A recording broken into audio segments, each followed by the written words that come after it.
Kaufman, the Doctor of Laws. Journalist, lawyer, judge, the Honorable Fred Kaufman. Who would have dared to predict in 1940 that this 16-year-old internee in Minto, New Brunswick would become the accomplished man standing before us today? The only child of a Jewish silk importer, Fred was one of the Kindertransport children evacuated from Austria and sent to Britain at age 15, just before the start of the Second World War. The next year, 16, he was deemed to be an adult, and by some magnificent twist of logic, an enemy alien. He was sent to Canada, ending up in the internment camp of Minto, New Brunswick, where he spent the winter felling trees. A year later, he was transferred to a camp near Sherbrooke, Quebec, where he was finally released in 1942. Notwithstanding being in a new country with a new language, he completed high school and graduated with a Bachelor of Science degree from Bishop's University at age 22, the normal year for a Canadian student. After 6 years as a reporter, Fred returned to university to obtain a BA from the Université de Montréal and a Bachelor of Laws degree from McGill. A 20-year career as a partner in the firm of Kaufman, Urosky and Fish was followed by 20 more years as a judge of the Quebec Court of Appeal. After retiring from that position, he resumed his law practice, and apparently deciding he didn't have enough academic credentials, he completed an MBA at Concordia University. But the third major component of his career, which was about to begin, focused on miscarriages of justice. The Attorney General of Nova Scotia called upon him twice. First, to review public prosecution services, and secondly, to review the government's response to reports of abuse by provincial employees against former residents of provincial institutions. From 1996 to 1998, he was appointed as a one-man Ontario Royal Commission to investigate the circumstances of the wrongful conviction of Guy Paul Morin. In 2002, he was appointed to examine the application of Stephen Truscott against his conviction for murder in 1959 when he was 14 years old. The 750-page document he submitted concluded that a miscarriage of justice had likely occurred, and the Court of Appeal agreed and acquitted Truscott in 2007. One cannot help but wonder if being incarcerated without cause himself helped motivate Fred to undertake such cases. These are only some of the highlights of Fred's remarkable career. You could write a book. Well, in fact, Fred has done that too. His aptly titled autobiography, Searching for Justice, was published by Key Porter Books in 2005. A member of the Order of Canada since 1992, and a special fellow of the Academy of Humanities and Social Sciences of the Royal Society of Canada since 2002, Fred Kaufman represents a triumph of success over adversity and a model for every aspiring lawyer. We are most pleased to award him this honorary degree today. Insignissime praeses, amplissima cancelare tota universitas, presenta vobis Frederickam Kaufman, ad adjutantor honoris causa, ad gradum doctoris in utroque iure, in hoc universitate. Ego emitto te, Frederickam Kaufman, honoris causa, ad gradum doctoris in utroque iure, in Universitate New Brunswick.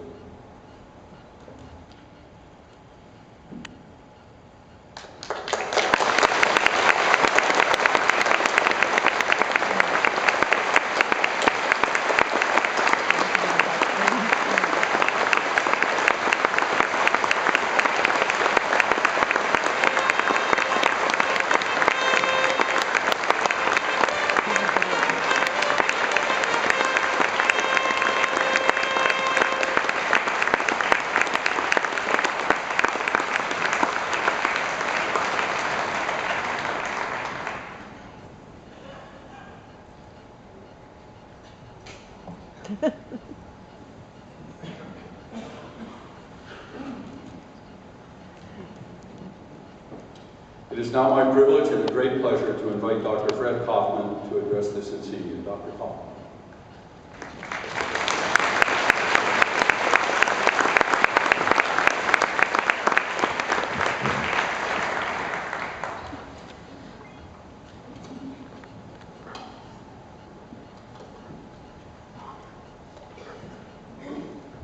Thank you, Dr. Mason, for this great introduction. You're hard at the forum.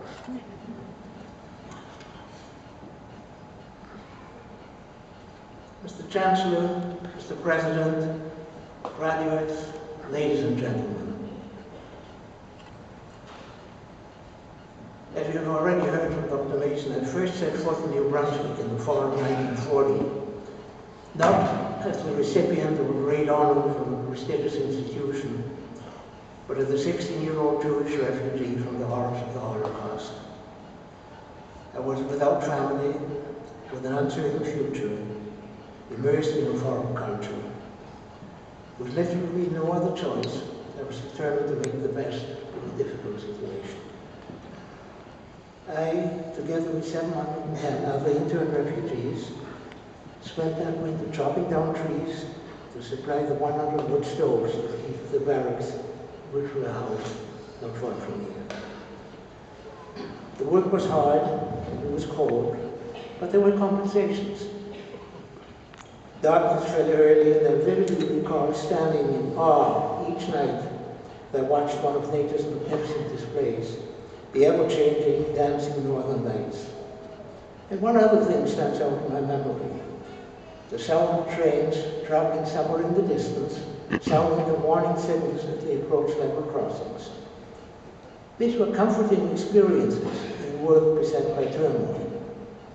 They made me think of the vastness of Canada, a country of which I knew little. And sometimes, as I lay in my bunk, I would even dare to think that this might herald a new chapter in my life. But never could I have foreseen that more than 70 years later, I would stand here, so near the spot where I first saw the magnificent forest of this beautiful province, wearing the robes of a Doctor of Laws, Honoris Causa. Graduates, this is your day. You have worked hard to earn your degrees, and you can be justifiably proud of your achievements. But please think of this as the beginning and not as an end.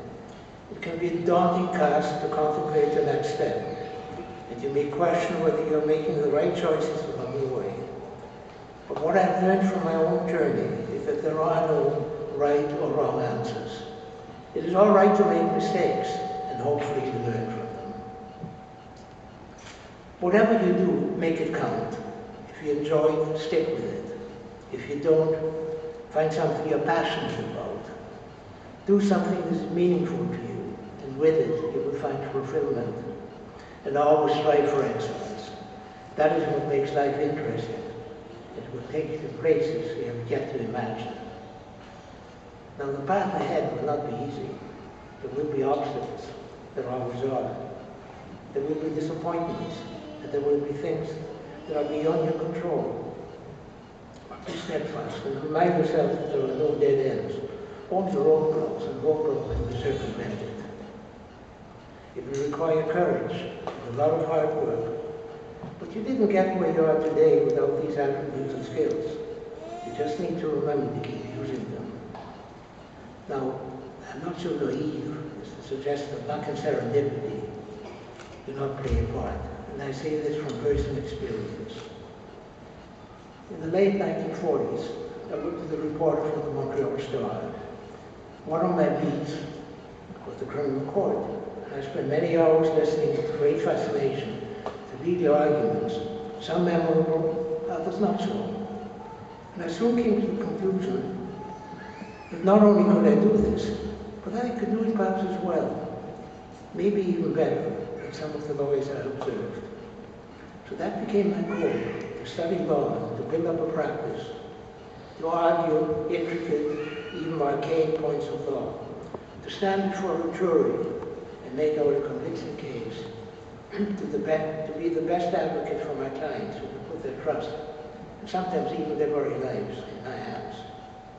But there were obstacles. And the most immediate one was that I couldn't be called to the bar of Quebec without the BA, not the BSc that I had learned from bishops. Something Dr. Mason and I have in common with both of the BSc in mathematics from bishops.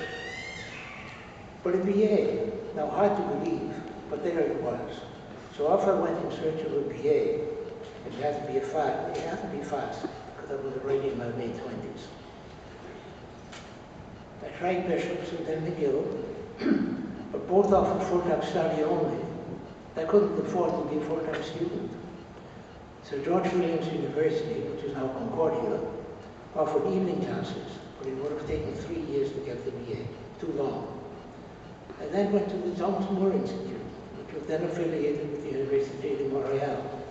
They were sympathetic, and after some calculations, and even a little bending of the rules, determined that I could get a BA in 2 years if I attended classes 5 nights a week. And so for 2 years, I attended law school during the day, Thomas More at night, and I worked at the Star every Saturday and Sunday. To say that I was sleep deprived would not be an exaggeration. But there was one more problem. I couldn't earn enough in the 2 days that I worked to cover my living expenses and pay my fees. And this is where serendipity intervened. I was offered a second part-time job and contributed to the Canadian section of Time magazine. And even though this was another heavy demand on my time,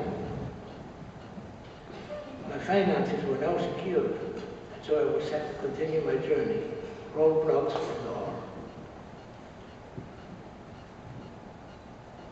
I tell you all this because to demonstrate that it can be done. So let me leave you with what I consider to be one of the most important things I've learned in my life. Please allow me to betray some emotion, for this is truly a meaningful day for all of us. My advice is this: always make time to be with family and friends, because in the blink of an eye you will have come full circle. I right now am just celebrating my 88th birthday. We who are receiving degrees today are supported by those who love us and have stood by us in success as well as in failure. We're deeply grateful for their sacrifices. It is hard to imagine how we could have done this alone. My wife, Donna, has been at my side for 45 years. And this has been a source of great joy and comfort to me. And our children, both of them are here today, all 3 of them are here today. That is my wife and my 2 children. They've given us much to be proud of. We have 3 wonderful grandchildren who enrich not only their parents' lives, but ours as well. Fellow graduates, savor this moment. You have much to look forward to. It is truly an honor to share this wonderful day with you, to wear this hood and gown with pride. Thank you, and good luck to you all.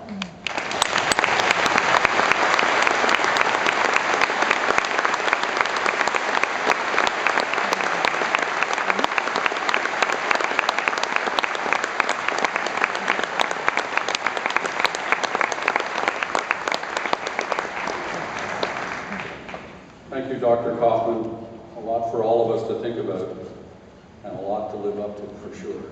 And you thought you worked hard. We now proceed to the conferring